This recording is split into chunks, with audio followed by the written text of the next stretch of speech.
دا اوس علما دا مسله ډیره کوي، خاص کر زموږ په دې ملکونو کې، ځکه چې دلته په دې بر صغیر هندوستان کې هغه ظالم بدبخت تیر شوی غلام احمد قادیانی او د هغې ګروپ دی قادیانیان، هغوی د نبي علیه السلام ختم نبوت نه ماني. وروستو بل پیغمبر هم راتلی شي، بل هم راتلی شي، دا غلام احمد زموږ چې دی وایي دا هم پیغمبر دی، نعوذ بالله. نبی علیه السلام فرمایي په ما باندې د رسالت او د پیغمبرانو سلسله ختمه شوې ده. او د دې مثال هم ذکر کړی نبی صلی الله علیه وسلم، وایي زما مثال او د مخکنو پیغمبرانو مثال داسې دی لکه یو سړی دی کرجل بنا قصرا، یو سړی دی یو ښایسته بنګلې جوړه کړه او ښکلې محل یې جوړ کړلو او په دې محل کې دا ښایسته ښایسته خښتې ولګولې.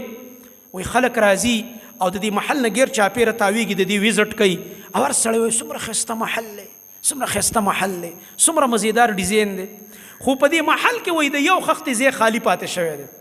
دا څومره خلک چې تاویږي د دې محل صفت کوي، دا نبی علیه السلام د پیغمبرانو د دې سلسلې مثال ورکړی د محل، لکه دا یو خښته، دا یو نبی دی او دا ښایسته محل جوړ دی. نو یو خښتې ځای خالی دی و ټول خلک چې دغه یو خښتې ځای له راورسي وایي چې یاره دلته دا یو ځای هم ډک وی، نو بیا خو بیا ډېره مزه کړی وی، دا ځای خالی دی لږ دې سره هغه پوره خوند دی لږ کم دی. نبی علیه السلام فرمایي دغه خالی ځای چې و دا ځای ما هغه اخري خښته پکې ولګېده او محل سر ته ورسېده. د الله نبی فرمایي انا تلک اللبنه، هغه اخري خښته زیم، دا عمارت هغه اخري خښته چې خالی ځای ولګېده پکې خښته، دا عمارت سر ته ورسېدو، ښایسته شولو، ښکلای نور هم زیاته شوه زما په وجه، او زما نه بعد اوس بل پیغمبر دنیا ته خوب وکوي، زما نه پس بل پیغمبر دنیا ته نه راځي. دا د ایمان خبره ده، دا د ایمان خبره ده، بل نبی دنیا ته نه راځي. اوس ته به سوال کې ولی عیسی علیه السلام به چې راځي، حدیث کې راځي قیامت نه مخکې به راکوزېږي، نو په دې ځان پوه کړه. عیسی علیه السلام زموږ د نبی علیه السلام نه مخکې پیغمبر او که وروسته به پیغمبر کېږي؟ شابسې، مخکې خو مخکې پیغمبر شوی، نوی پیغمبر به بل نه راځي.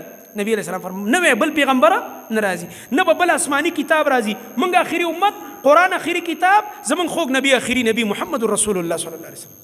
او عیسی علیه السلام هغه نبوت مخکې تیر شوی، کتاب ورته مخکې ورکړی شوی دی انجیل، او چې قیامت نه مخکې نزول وکړي په دې دمشق کې کوم چې د شام دارالحکومت دی، نو هغه به خپل انجیل تعلیمات او د خپل دین تعلیمات خلکو ته نه ښیي، بلکې زموږ د خوږ نبی صلی الله علیه وسلم دین به خلکو ته ښیي او دا به نافظ کوي، قرآن او حدیث دعوت وکړي، او په دې حیثیت راځي چې زموږ د دین خدمت وکړي.